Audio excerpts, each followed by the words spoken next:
Welcome to Dolphin Dive Daily, your go-to spot for everything Miami Dolphins. If you bleed aqua and orange, hit that subscribe button and join the pod. The NFL season is heating up, and drama has found its way straight into the Miami Dolphins locker room. At the center of it all, quarterback Tua Tagovailoa, and a man who knows exactly what it means to be under the brightest lights in football, former MVP Cam Newton. The exchange between these two has become one of the most talked about storylines of Week 4, not just because of what was said, but because of what it represents: pressure, expectations, pride, and the never-ending debate about how much quarterbacks should be paid compared to how much they deliver on Sundays. The Dolphins are in a brutal spot. They're winless through 3 games, and the frustration is starting to bubble over. Fans are restless. The media is circling like sharks, and critics are questioning whether Tua is really the man who can carry this team to playoff glory.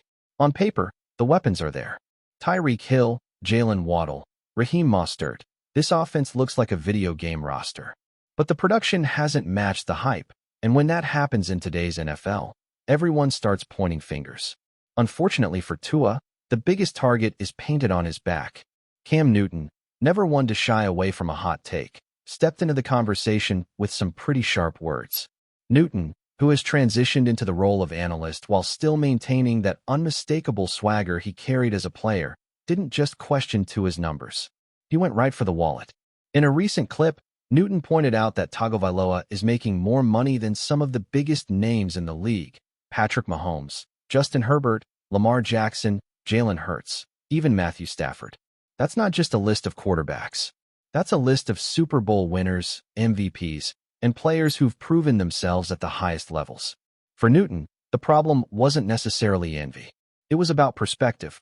He made the argument that if you're getting paid like an elite quarterback, the expectations rise to match, and so far, Tua hasn't lived up to that billing. More money, more expectations, Newton said. And in a way, it's hard to argue with him. Against Buffalo, Tua's stat line was modest at best. 22 completions on 34 attempts for just 146 yards, with 2 touchdowns and 1 interception. Not terrible, but not numbers that scream franchise savior either. When you've got the kind of supporting cast Miami has assembled, people expect fireworks, not sparklers. But here's where things got interesting. Instead of brushing it off or giving a diplomatic response, Tua fired back. And he didn't just fire back with words that showed confidence. He dropped a line that carried a little sting. He said, "Well, anybody can play quarterback in this league then. I want to see anybody on the streets come and play quarterback." That's a strong statement. It's the kind of line that plays well with teammates in the locker room, maybe even with fans who appreciate some edge from their quarterback. But when you direct that kind of message toward Cam Newton, it feels a little different. Because here's the thing. Cam Newton isn't just anybody. He was the #1 overall pick in 2011. He's a Heisman Trophy winner. He led Auburn to a national championship. He burst into the NFL with over 4,000 passing yards as a rookie and walked away with Rookie of the Year honors. He was the 2015 MVP, guiding the Panthers to a 15-1 record and a Super Bowl appearance.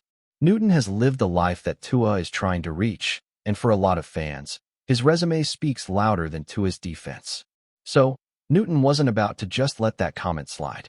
He reposted Tua's video on X and made it clear that his response was coming. But he did it in classic Cam Newton fashion, with style, wit, and a little bit of trolling. He put up a poll asking fans which version of Cam they wanted to see respond on ESPN's First Take: former player Cam, distinguished Cam, petty Cam, podcast Cam, or all of the above. And of course, the underlying message was clear. Newton can come at this from any angle he chooses.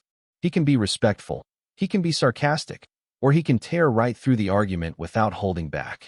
This back and forth might sound like entertainment, but it also highlights the growing tension around Tua's career. He's in his 5th season now, and the excuses are starting to run out. Injuries plagued the early part of his career, but this year, the Dolphins invested heavily in building around him. The offensive line has been bolstered, the receiving core is elite, and head coach Mike McDaniel is considered one of the brightest offensive minds in the game. If Tua can't produce in these conditions, the narrative will shift from "give him time" to maybe he's just not the guy. Head coach Mike McDaniel, however, isn't abandoning his quarterback. In press conferences, he's made it clear that he believes in Tua. He described the quarterback position as one that's always in motion, full of constant adjustments and challenges. But he also pointed out that Tua has avoided turnovers in key moments and is capable of making every throw needed in the playbook. McDaniel knows his job security is tied to his quarterback's performance, and he's doubling down on his trust in Tua to turn things around. That turnaround needs to happen quickly, though. Sitting at 0-3, the Dolphins are in a dangerous spot. The AFC is too competitive to dig yourself into an early hole and expect to climb out. Their Week 4 matchup against the Jets could be the spark they need, especially since New York is dealing with its own issues. With Justin Fields now under center and Aaron Glenn taking over as head coach, the Jets are in the middle of transition. If there's ever a moment for Tua to step up and quiet the noise, it's now. But here's the reality. The outside voices won't stop. Newton isn't the only former quarterback questioning Tua's place in the NFL hierarchy. Analysts across the league are asking the same thing. Does he deserve to be paid like a top-tier quarterback if he can't consistently perform like one? Fair or not, that's the burden that comes with a big paycheck. Every throw gets scrutinized, every mistake feels magnified, and every loss feels like an indictment of your leadership.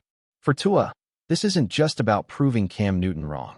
It's about proving to the league, to the fans, and maybe even to himself, that he belongs in that upper echelon.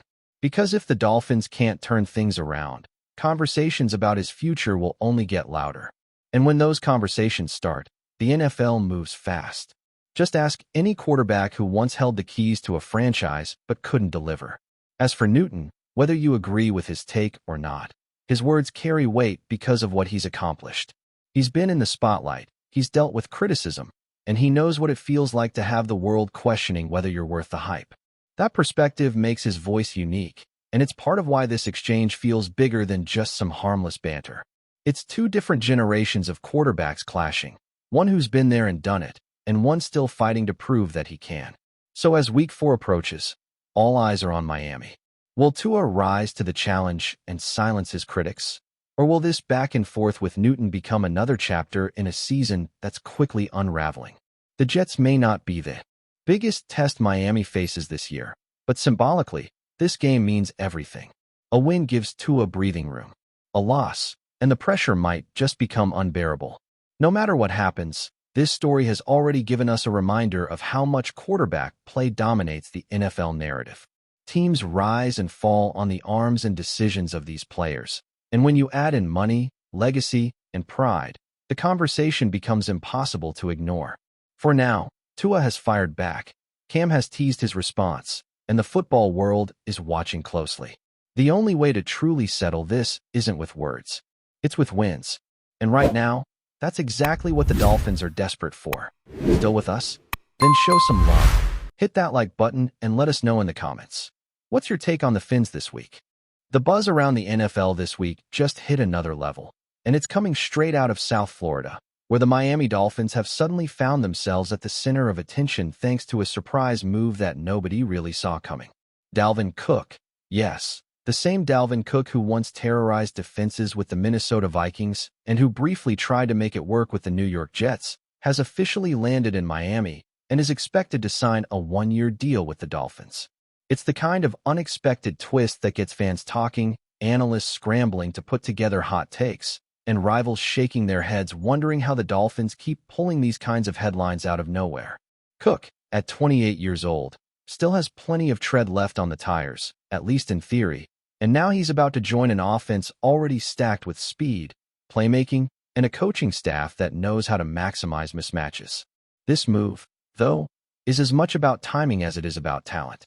The Dolphins were already in the conversation as one of the most explosive teams in the league, but there were whispers all offseason about whether their backfield had enough depth and durability to survive the grind of a 17-game season.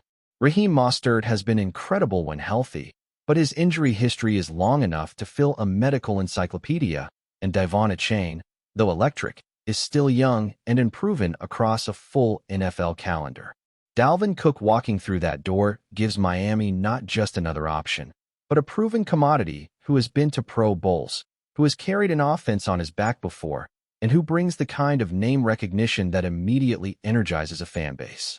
It's no wonder social media is already flooded with Dolphins fans posting photoshops of Cook in aqua and orange, even before the ink is dry on the contract.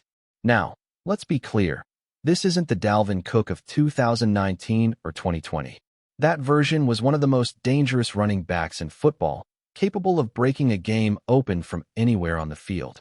But the player Miami is signing today is someone who just came off a season in New York where things never really clicked. He looked slow, out of rhythm, and struggled to find touches behind Breece Hall. There were even moments where critics wondered if he had anything left to give. That's the baggage that comes with this signing, the big question mark hanging over the entire deal. Which Dalvin Cook are the Dolphins actually getting? Is it the rejuvenated veteran who just needed a change of scenery? Or is it a name signing, more about headlines than actual production?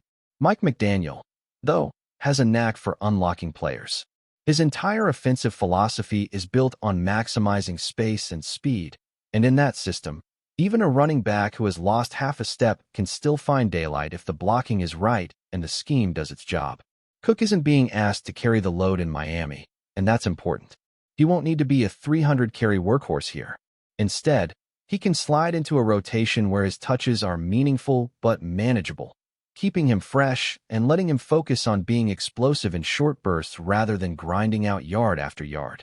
For a player at this stage of his career, that kind of role might be exactly what he needs to rediscover his rhythm. And if he does, if he manages to find even a fraction of his old self, the Dolphins' offense just got a whole lot scarier. The ripple effects of this move extend beyond Miami. Look around the AFC East, and you'll see why this signing matters. The Bills are already watching closely, given that Cook is, of course, the older brother of James Cook, Buffalo's current lead back. There's an emotional layer there, but also a competitive one, as Dalvin now joins a direct divisional rival.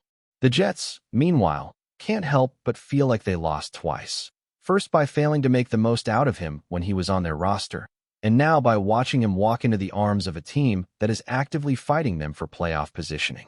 And then there are the Patriots, who suddenly look like the odd team out in a division that just keeps stacking more and more offensive weapons. Every little edge matters in a division race this tight. And even if Cook isn't the superstar he once was, his presence in Miami forces defensive coordinators to account for him in ways that shift coverage and change game plans. For Dalvin Cook himself, this is about legacy as much as opportunity. His career started with so much promise in Minnesota, and while he put up 4 straight 1,000-yard seasons, the ending there was messy. Injuries, contract disputes, and the sense that the Vikings were ready to move on left a sour taste. His year in New York didn't help either, as he struggled to carve out a role and faced constant questions about whether he was washed. Miami offers a chance to rewrite the narrative. Even on a 1-year deal, there's an opportunity to remind the league that he still has something left, to prove to himself and everyone else that he's more than just a fading name. South Florida, with its energy, its speed, its sunshine, feels like the perfect backdrop for a comeback story. Of course, there's the financial side to consider. A 1-year deal means this is essentially a prove-it season for Cook, and the Dolphins aren't committing long-term. That's smart business from Miami's perspective. If Cook thrives, great. They got a bargain and can think about extending him or at least enjoying the ride. If he struggles, the team isn't tied down, and they can move on without much pain. That kind of flexibility is crucial in a league where cap space is always tight and roster construction is a delicate balancing act. It also means Cook himself will be motivated like never before, because he knows his future earnings hinge on what he does in the next few months. Sometimes that kind of pressure brings out the best in veterans, forcing them to dig deeper and recapture some of their old fire. The Dolphins' locker room will be fascinating to watch with this addition. On one hand, you've got young, hungry backs like a chain who are still trying to carve out their place. On the other, you've got Cook stepping in with a resume that commands respect. Navigating that dynamic will be crucial. Will Cook embrace the role of mentor, sharing wisdom and experience with the younger guys while accepting fewer touches? Or will he push for more carries, creating potential friction? How McDaniel manages those personalities could be just as important as how he draws up plays on the whiteboard.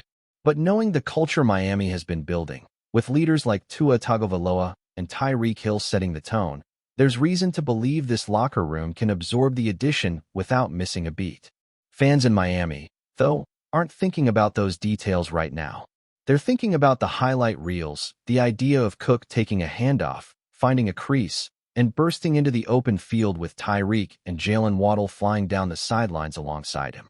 They're dreaming about an offense so fast, so versatile, that defenses won't know where to look or who to chase. It's that vision, that possibility, that fuels the excitement. And in the NFL, where momentum and narrative matter just as much as stats, sometimes the psychological boost of a big signing can be as impactful as the on-field production itself. Cook represents hope, depth, and the thrill of unpredictability, and right now, that's exactly what Dolphins fans are clinging to. As training camp approaches, all eyes will be on how quickly Cook adjusts, how he looks in those first practices, and whether he flashes enough to make people believe again. The media will be dissecting every carry, every step, every cut. Teammates will be watching to see if he can still bring that juice. Opponents will be quietly recalibrating, knowing they now have another problem to prepare for. It's the kind of move that reverberates through the league, not because it guarantees championships, but because it changes the equation, even just a little. And in the NFL, a little can be everything. That's a wrap for today's dive. If you're loving the content, share it with a fellow Dolphins fan, hit subscribe, and turn on notifications so you never miss a splash. Fins up.